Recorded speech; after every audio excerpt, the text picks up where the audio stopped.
Casamento não é obrigatório, nem para Sim. homem nem para mulher. Tem homens que nasceram para casar, tem homens que não nasceram e tem mulheres também. Ele quebrava tudo, me batia, arma na cabeça, vai pra Dean. Ai, mas eu tô com vergonha do povo saber que eu era espancada. Agora, um outro tema. Vamos Porque a maioria das mulheres fortes que eu conheço, elas fingem ser forte o tempo todo e escondem suas dores e elas definham e as pessoas não percebem que elas vivem sorrindo.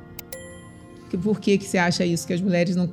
É vergonha de falar que tá mal ou que quer estar sempre forte para ter credibilidade? Porque qualquer deslize seu, é desequilibrado, é desequilibrada, né? Tem isso. Eu acho que isso vem de uma sociedade em que colocar a mulher como desequilibrada, dramática, louca, Sim. sempre foi muito cômodo.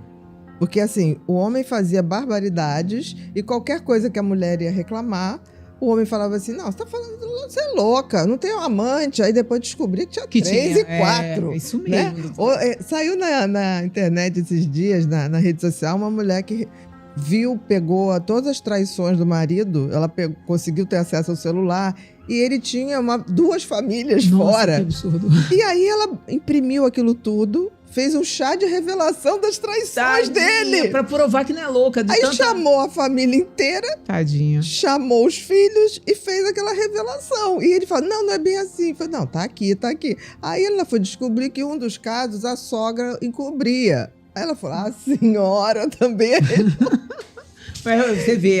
Porque era mais fácil. Pra pacificar ali a família. Eu acho que tem uma coisa que os homens têm que aprender. Casamento não é obrigatório, nem para homem nem para mulher. Sim.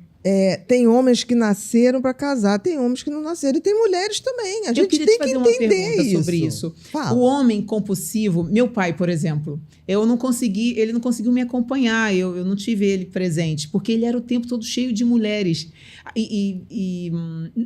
Ele fala assim hoje, né? Eu me arrependo muito porque eu não vivi meus filhos, não consegui ver vocês crescendo. Eu falei, você tem noção o estrago que isso foi? É muito grave. E às vezes essa compulsão por mulheres, às vezes está casado com uma mulher linda em casa. Tem tudo. E aí ele está em busca o tempo todo de mulheres. Isso é o quê? Eu acho transtorno? Que isso, primeiro, é uma imaturidade. Eu acho que isso é muito cultural no nosso país. O homem vale quanto mais garanhão ele é, mais ele é valorizado como macho. E tem uma outra coisa, se é um transtorno de impulso, se é uma compulsão, ele não tem só essa. Porque a compulsão, ela migra. Por exemplo, uma pessoa que tem compulsão por sexo, para o sexo, ela vai para o jogo. Se não trata. Sim. Por exemplo, uma mulher que tem compulsão por compras, e aí ela é tolhida de comprar. Se ela não está em tratamento, ela vai para a comida. Nossa, é uma compulsão, então? A compulsão, essa coisa incontrolável que vai trazendo transtorno, que o cara vai só se ferrando, porque dissesse assim, eu tive um paciente que e chegou uma hora que eu falei assim, porque ele casava. Ele desmanchava o casamento e fazia outro. Nossa. E era um cara que ganhava muito bem, mas chegou um ponto, estava na 7ª mulher, o salário dele, que era imenso, já não estava dando, porque eu falei assim, você é tão burro, porque você não tem mais, você tem casa e tem filho, você não tem mais. De um salário que na época era uma coisa que hoje seria assim, um cara que ganhava 180 mil. O cara ganhava bem, merecia, pelo trabalho que fazia, muito inteligente. Sobrava para ele 20 mil, porque todo o resto era pensão. Pra quê? Aí eu falei assim, você não pode nem mais casar. Não tem nem mais referência do que é uma família, né, ali? Não, porque... mas eu não me controlo. Então se trate. Aí porque tá uma assim, dica. Isso é igual quem é compulsivo por jogo, compulsivo por álcool. Nossa, doutora, forte essa fala. É fala. muito. Então, assim, se seu pai hoje fala que se arrepende, que bom. Sim. Porque, pelo menos em algum momento, ele está vendo que isso nunca foi amor. Porque compulsão não é amor. Essa coisa, me apaixonei. Não. Você usou o outro de objeto para satisfazer vazios internos.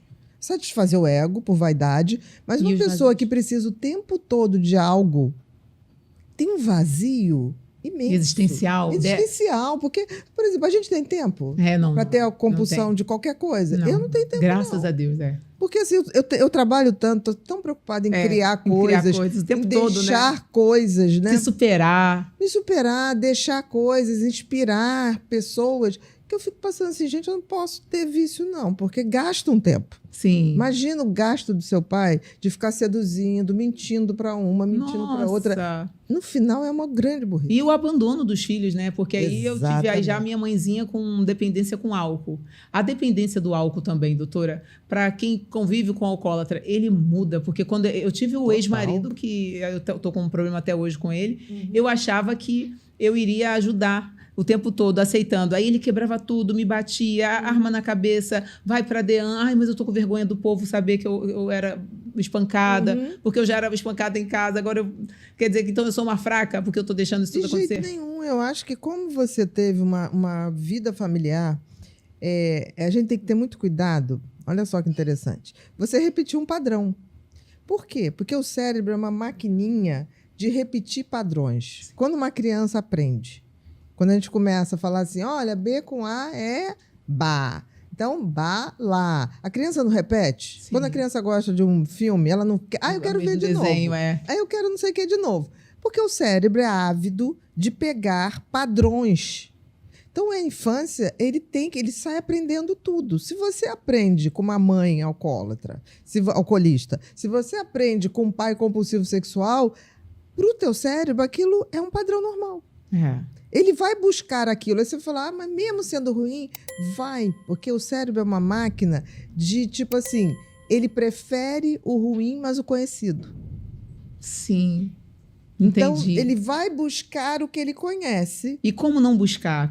Porque você não percebe que está buscando, Você né? entendendo que é aí que a neurociência, que é aí que o conhecimento é fundamental. Se teu cérebro é uma máquina de fazer isso, você tem que falar assim, cara, eu não sou só uma máquina. Eu não sou só o meu cérebro. Eu sou muito além disso. Eu sou essa pessoa que entende que meu cérebro funciona assim e escolho por livre-arbítrio falar, não, ele vai tentar me levar para lá, mas eu não vou. É verdade. Quem tem TDAH não deixa de ser TDAH. O TDAH é um transtorno do neurodesenvolvimento. Isso significa que é um jeito de funcionamento cerebral, que é seu e é único. Então, você sempre terá TDAH. Agora, ele pode nunca te deixar na mão. Esse cérebro pode ser transformado de tal maneira que você só vai lidar com o que tem de bom. Não fique com essa questão de tipo assim, eu nunca vou conseguir. Vai conseguir, porque a gente está disponibilizando nesse curso todas as condições, as tecnologias mais avançadas, os remédios, tudo que vão te favorecer. Vai precisar de remédio? Talvez não. Agora, esteja disposto a se transformar e fazer de você a melhor versão de você de todos os tempos. Vamos juntos nessa jornada de autodescoberta? Faça sua inscrição e transforme sua vida hoje mesmo.